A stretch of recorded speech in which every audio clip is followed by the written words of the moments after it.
Hi, Mystery Recapped here. Today, I'm going to explain a romance fantasy movie called City of Angels. Spoilers ahead. Watch out and take care.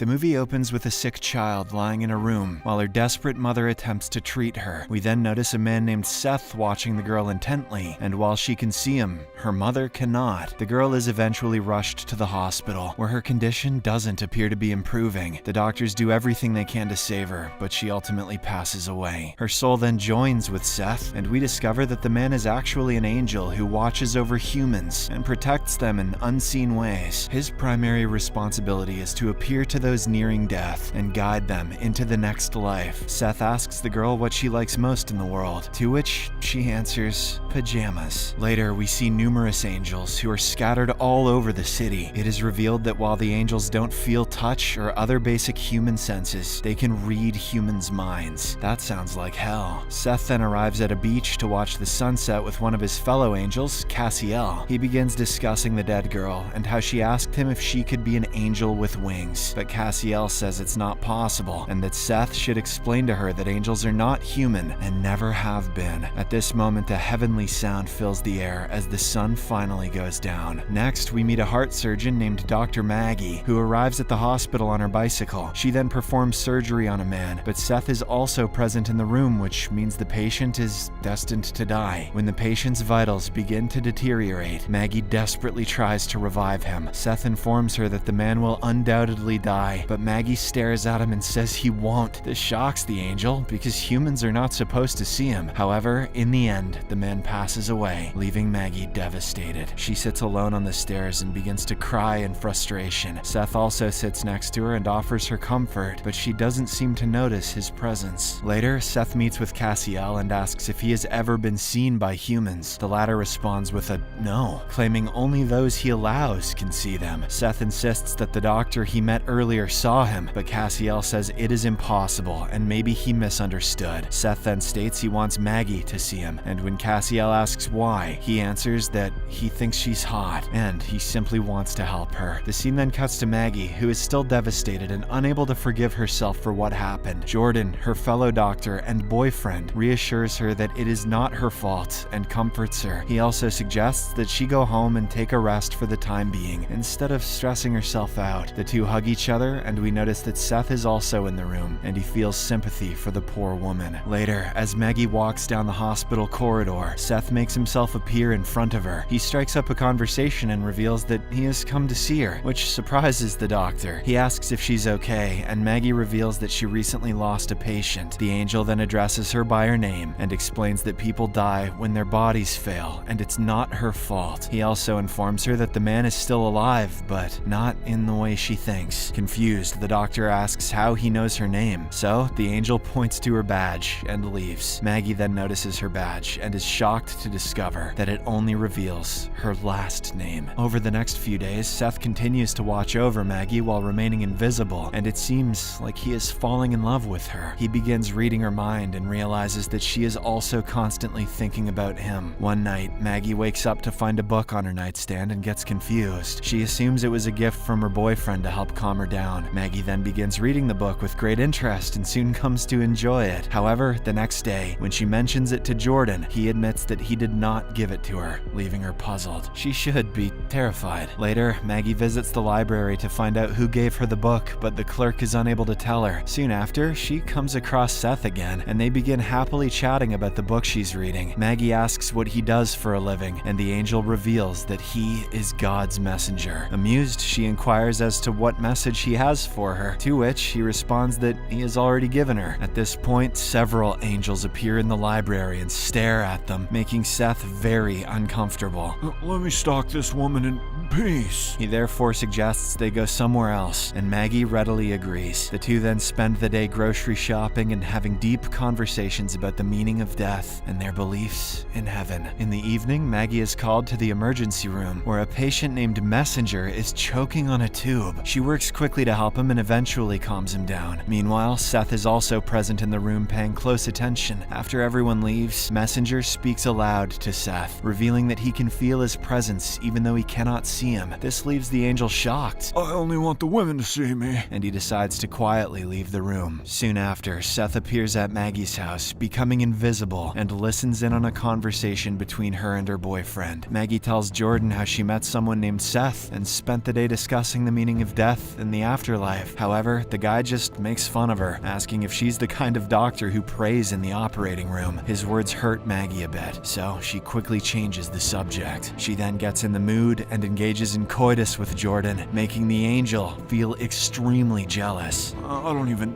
have a dick. Afterwards, Seth heads to the hospital and makes himself appear in front of Messenger. The two begin chatting, and it soon becomes clear that the old man is already aware of the angel's identity. He also realizes that Seth is in love with the doctor and jokingly teases him. The two then go to a nearby diner, where Seth questions the old man about how he knows his identity. Messenger finally reveals that he was once an angel who chose to become human. Seth doesn't believe him at first, but the old man explains that angels have free will. He says that if Seth wishes, he can also become human by jumping from a great height. The next evening, Seth takes the old man to the beach, where all the angels gather at sunset. When they arrive, Messenger no longer hears the heavenly sound, but instead jumps into the sea, feeling alive. He urges Seth to become human as well, but the latter appreciates being an angel and thinks about all the beauty he would miss if he became human. Days later, Seth meets with Maggie again, who has learned about his friendship with Messenger. She invites him to the old man's recovery party at his home, which Seth agrees to attend. During their conversation, he asks Maggie if she loves her boyfriend, but she doesn't know what to say. She then asks him why he always wears the same clothes and why he hasn't given her his phone number. She questions if he's married, but Seth denies it and suddenly kisses her. The angel, who can't feel anything, asks Maggie if she felt that, which leaves her even more confused. The scene then cuts to Messenger's party, where Seth is busy taking Polaroid photos with the old man's granddaughter. Meanwhile, Maggie tries to learn more about him from Messenger and asks how they met. The old man responds that he and Seth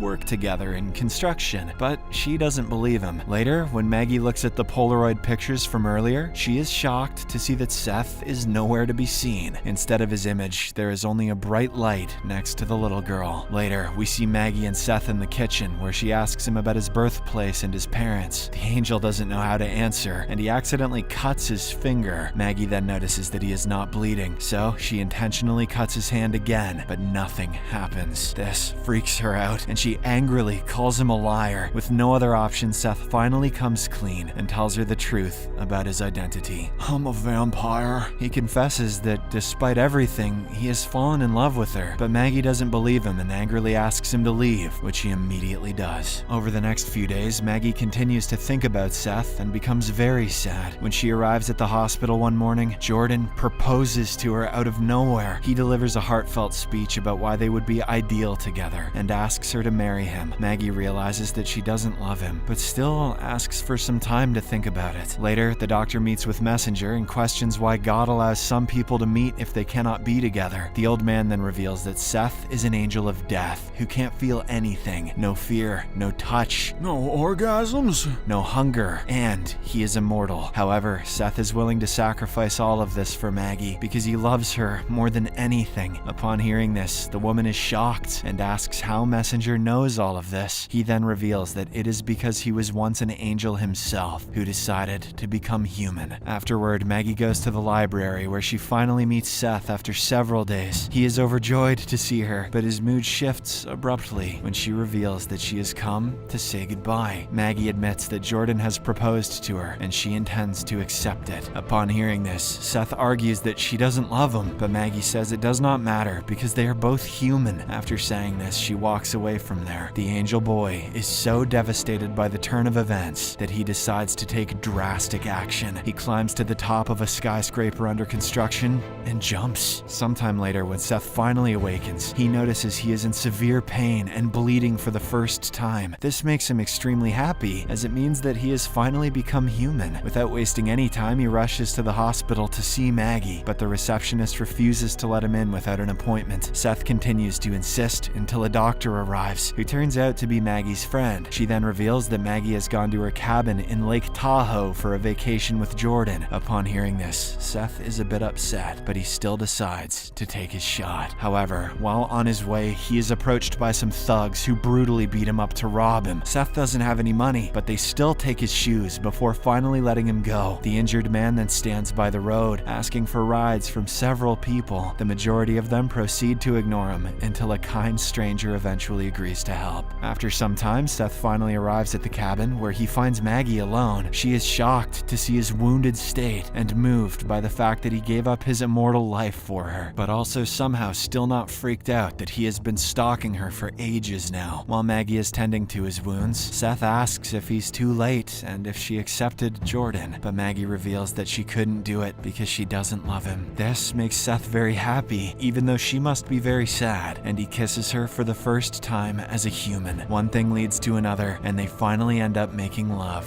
that night. The next morning, Seth takes a shower while Maggie prepares breakfast for them. She then decides to visit a nearby convenience store and do some shopping. While riding her bicycle back down the hill, she lets go of the handlebars and enjoys the feeling of happiness. But moments later, she unfortunately misses an incoming large truck and gets into an accident. Shortly after, Seth arrives at the scene and is distraught to see Maggie's condition. He decides to call the hospital, but she tells him not to bother. Maggie knows that she won't be able to make it and expresses her love for Seth. She apologizes for leaving him so soon, but Seth refuses to have this conversation. Maggie, who is dying, sees an angel beside her, whereas Seth, who is now an ordinary person, sees nothing. Nevertheless, he knows they are there and whispers to Maggie not to look at them. When the angel asks her what part of life she liked most, she answers Seth before passing away. Following Maggie's funeral, Seth falls into a deep depression and spends his days mourning his lost love. One evening, while sitting alone in the living room, he is suddenly visited by his former friend Cassiel. An emotional Seth asks if God punished him for what he did, but Cassiel responds with a no. Seth even accuses his friend of causing Maggie's death, but Cassiel tries to explain that he had no control over the situation. After the man finally calms down, Cassiel asks if he would have changed himself into a human if he had known how everything would turn out. In response, Seth says that he would rather have smelled Maggie's hair, kissed her on the lips, and touched her hand one time than spend an eternity without her. In the final scene, we see Seth standing on the ocean shore where the angels gather. He jumps into the water and decides to enjoy himself, knowing that